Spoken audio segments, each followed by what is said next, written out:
All right, folks, so we are picking up part 2 of Photoshop CS5's HDR Pro, okay? This is part 2 of two-part series. In part 1, I went over how to make the HDR, the photo that we see right here. I went over how to make this, but I said it's not done because we need to do the post-processing, and that's probably more important than anything out there.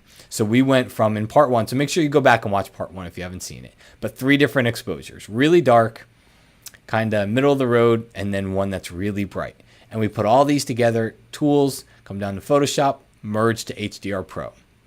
So that's created the image that we now have open inside of Photoshop. What we want to do here is we want to treat this as if it were a raw file that we were just starting out with. If it's a raw file, because I shoot in RAW and I love Camera Raw because it's like having 20 different dialogues and adjustments all in one place. What I like about Camera Raw is that I can take, even though this is not a RAW file, I can take my HDR photo into Camera Raw and start with it just the way I would any other photo. So we'll come over here to the File menu. I'm going to go down to Save As, and we're just going to put this into the HDR folder. I'm going to save it as a TIFF. All right, high quality TIFF file. Okay, untitled HDR, that's fine. Hit Save, hit OK. I'm done. So I can close it. So let's hop back over to Bridge because remember, I put it into the same folder. And look, right there, untitled HDR2 TIFF. That's the file that we just created.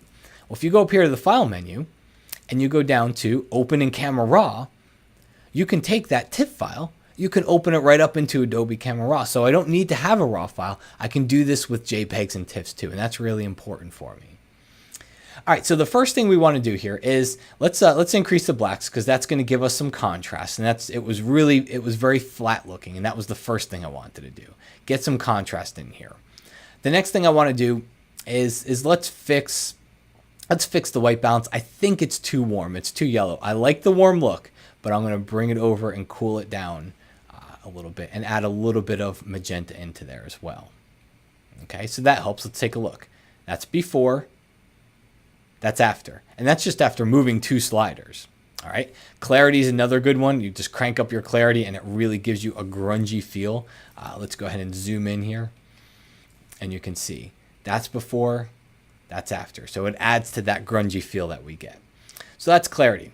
The next thing that we do here is I would probably hop over here to my lens corrections panel. And we've got a couple things. We've got vertical distortion. So we can fix that. I'm not going to fix it all the way. Well, I say I'm not going to fix it all the way. I kind of like, I shot this with a wide angle lens. I like how these lines change perspective. They're supposed to be straight up and down, but I like the view that it gives. I like the feeling that it gives a viewer. But if you were to try to make this technically correct, you would say that you'd want everything straight up and down. So I'll go ahead and I'll do it for this. Know that artistically, I probably would not correct all of this, okay? And then we'll come over here and we'll rotate it around a little bit. If you go to your crop tool and you just choose constrain to image, and then watch, as I click and I drag over the entire photo, it just constrains my crop view for me. So I don't have to worry about that other stuff that's in there. All right, so let's hop back over here. I think I'm going to crank up my recovery just to bring out some of that, bring down some of the light that we had there. I might bring up my fill light, which will give me an overall brightening and take down my blacks. Bring up some of those shadows. Again, before and then after. So that's looking pretty good. Let me just check my white balance. I like it warm, so I'm going to leave it that way. All right, and jump back over here to lens corrections. I might rotate just a little bit more. There we go. When you're done, go to the bottom here and just hit open image. Okay. Ooh, there's one more thing I would do. We'll open the image. We'll do that part in Photoshop. Okay. So I'm going to click on open image. This is going to take the file, open it in a Photoshop, where now we do the same things we would normally do, like retouching. I'll take my spot healing brush and I'll just kind of go in there and just see if I can get rid of some of these little white spots that are around. Okay. You don't have to go for every little spot, but just some of the blatant stuff is what I'm trying to get rid of here. All right, little pieces of paper on the ground, any distractions, anything like that. All right, so the next thing that we want to do here, I don't know what that is, but we'll clone it out. The next thing we have here is this lamp, and we have the cone over on the left hand or on the right hand side. Well, what I would do is I would go and I would make a selection of this side.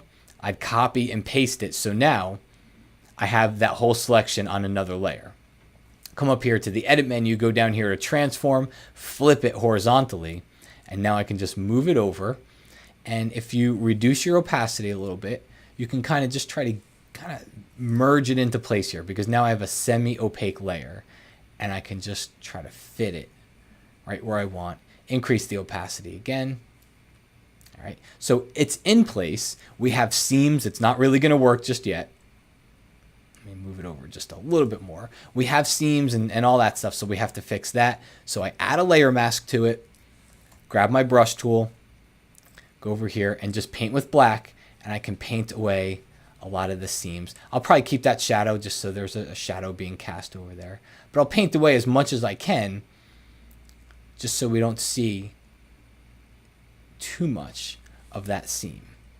Okay, so now we've got some symmetry with the lights here. We don't have that cone that's over there. So that's looking better.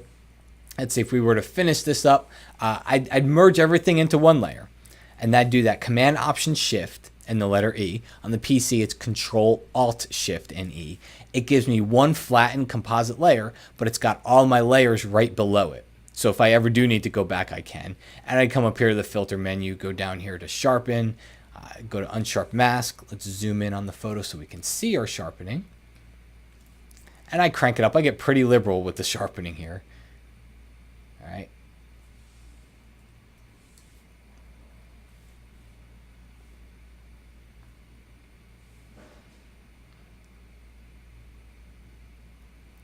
Let's see. That's before and that's after. All right. So we've sharpened the photo. And if it were me, the last thing that I would do here is I'd probably take my burn tool, all right, and I get a really, really large brush. Just hit the right bracket key, get the brush really big, a very low exposure, 20%. I'll make a duplicate copy of my layer, Command or Control J, and I'll go in and just burn in some of the edges, just so it looks like a little bit of a vignette added to the photo. And it is done on another separate layer here. So if I ever go too far, and I'll probably burn in the bottom too, but it's on another layer. So if I go too far, I can reduce that opacity. But let's go ahead here and let's press the tab key. I can hide my panels and just take a look in. We'll zoom in on the photo. You can see we have lots of detail, lots of texture. All right. And for me, that's what tends to work as an HDR photo. Again, this is a personal taste too. Okay, not everybody's going to feel the same way, but for me, that's kind of what works for HDR is texture, architecture, details, lights, night photos, something that looks surreal, something that looks hard. Like when you look at it as one photo, like we have with, if we look at these individual ones inside a bridge, all right, none of them really, kind of do it for us. But when you convert this over into an HDR photo, it seems to really kind of take on more of that surreal nature. And for me, that's what HDR is. I look for subjects that actually work as HDRs rather than trying to walk out to a park at 12 noon and take an HDR photo. For me, it just doesn't do it for me. So I'm looking for a subject that I think works better as an HDR photo. Once you do that, you'll see here when you put some of those finishing touches on, and that's what it is, folks. All right. It's about the finishing touches. The HDR process where we were in Bridge, and we went to Tools, Photoshop Merge to HDR Pro, that's just the beginning. What really comes together is what you do after you convert that photo to an HDR photo. All the post-processing stuff is really the most important. All right. Well, folks, I hope you enjoyed a look into Photoshop's HDR Pro. My name is Matt Kloskowski, and I'll talk to you again soon.